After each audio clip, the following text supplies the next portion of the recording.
Assalamualaikum warahmatullahi wabarakatuh. Perkenalkan, nama saya Rian Aditya dengan NIM 1042079. Saya akan menjelaskan tentang sistem informasi manajemen, yaitu tentang proposal KKL saya. Dengan dosen pengampu Bu Artadini Akmal, SAP.A. Baiklah, materi saya tentang analisis pelayanan konsumen serta pelaksanaan informasi pemberdayaan konsumen pada Kemendak Republik Indonesia. Kementerian Perdagangan Republik Indonesia.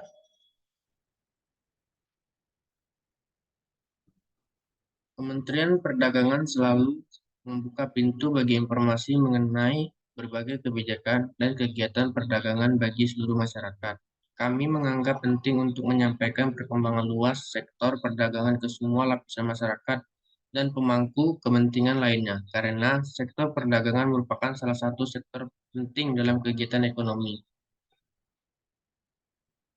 Kementerian Perdagangan sedang berupaya meningkatkan fasilitas layanan informasi melalui situs web Kementerian Perdagangan. Situs ini dirancang untuk memenuhi kebutuhan para pemangku kepentingan sektor perdagangan dengan memasukkan informasi tentang kebijakan perdagangan, data terbaru tentang kegiatan perdagangan Indonesia, kegiatan yang terkait dengan sektor perdagangan, profil Kementerian Perdagangan, dan hal-hal informatif lainnya.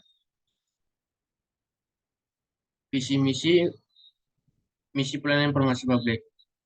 1. Memberikan pelayanan serta menyebarluaskan informasi mengenai kebijakan program dan kinerja Kementerian Perdagangan. 2. Melaksanakan keterbukaan informasi publik secara baik, benar, dan bertanggung jawab, serta menjadi agen perubahan pelayanan informasi publik yang terbuka, transparan, dan akuntabel. Selanjutnya, melakukan fasilitas atas pengaduan publik ke unit terkait di lingkungan Kementerian Perdagangan. Tupoksi atau tugas pokok dan fungsi.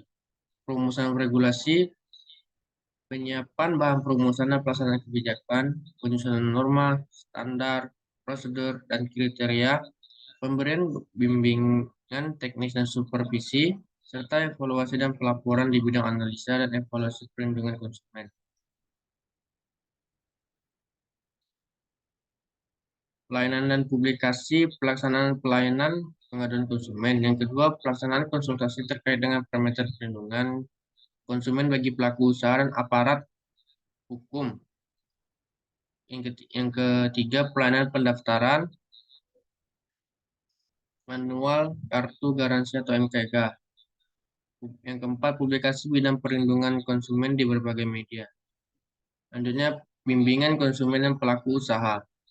Pelaksanaan sosialisasi untuk mengedukasi konsumen seperti ibu-ibu PKK, Karang Taruna, organisasi masyarakat, pelajar, dan mahasiswa tentang hak dan kewajiban konsumen serta pelaku usaha. Selanjutnya, fasilitas kelembagaan. Pelaksanaan bimbingan teknis serta monitoring dan evaluasi bagi bidang penyelesaian sengketa konsumen atau BPSK dan Lembaga Perlindungan Konsumen Swadaya Masyarakat atau LPMKSM. Sarana prasarana. Gedung kantor Kementerian Perdagangan Republik Indonesia memiliki gedung kantor pusat di Jakarta, Indonesia yang berfungsi sebagai pusat administrasi dan operasional mereka. Yang kedua, ruang rapat. Ruang rapat dapat ruang konferensi yang dilengkapi dengan peralatan audiovisual dan teknologi komunikasi untuk mengadakan pertemuan, seminar, dan diskusi. Sistem teknologi informasi Kementerian Perdagangan Republik Indonesia dilengkapi dengan instruktur teknologi informasi termasuk jaringan komputer, server, perangkat keras, dan perangkat lunak, serta sistem basis data untuk mendukung administrasi dan pengelolaan data lainnya. Selanjutnya, pusat data untuk mengumpulkan, menganalisis, dan mengelola data perdagangan dan informasi terkait.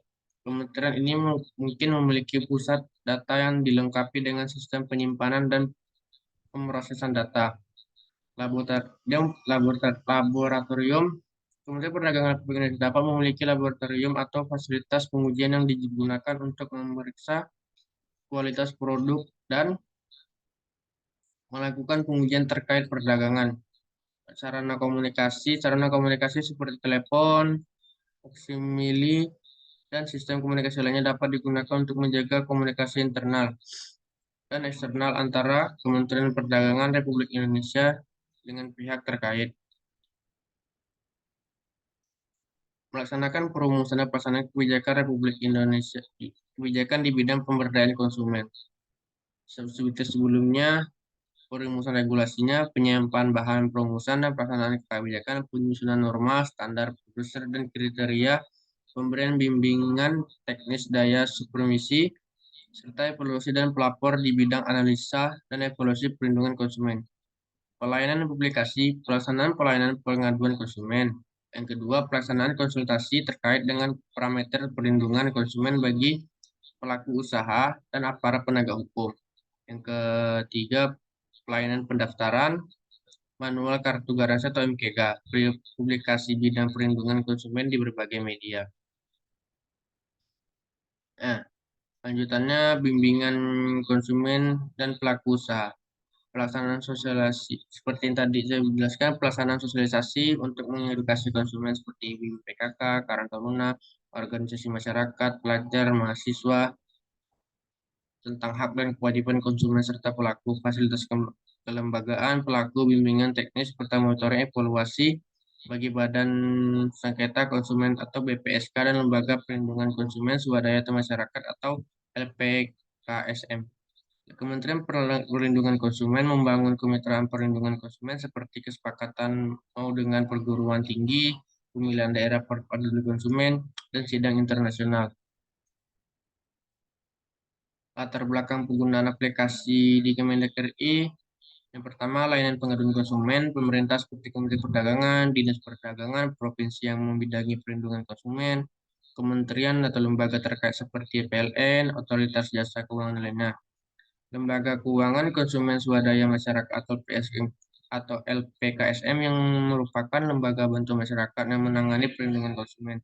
Yang kedua, Badan Penyelesaian Sengketa Konsumen atau BPSK yang merupakan lembaga bantuan pemerintah yang anggotanya terdiri dari unsur pemerintah, masyarakat, dan pelaku usaha. Lanjutannya, pelayanan terkait, pertama, fasilitas pemenuhan hak konsumen yang tidak dipenuhi oleh pelaku usaha, sebagaimana dinamakan dalam UUPK nomor 8 tahun 1999 tentang perlindungan konsumen. Yang kedua, konsumen yang mengadu merupakan kategori konsumen akhir, yaitu konsumen yang membeli barang dan jasa untuk dikonsumsi sendiri dan tidak untuk diperjualbelikan atau disewakan untuk digunakan usaha. Kesimpulannya, situs ini dirancang untuk memenuhi kebutuhan para pemangku kepentingan sektor perdagangan dengan pemasukan informasi tentang kebijakan perdagangan, data terbaru tentang kegiatan perdagangan Indonesia, kegiatan yang terkait dengan sektor perdagangan, profil Kementerian Perdagangan, dan hal-hal informatif lainnya. Sejarah inisiasi didirikan 19 Agustus 1945, Dasar Hukum Pendirian Peraturan Presiden Nomor 11 Tahun 2022.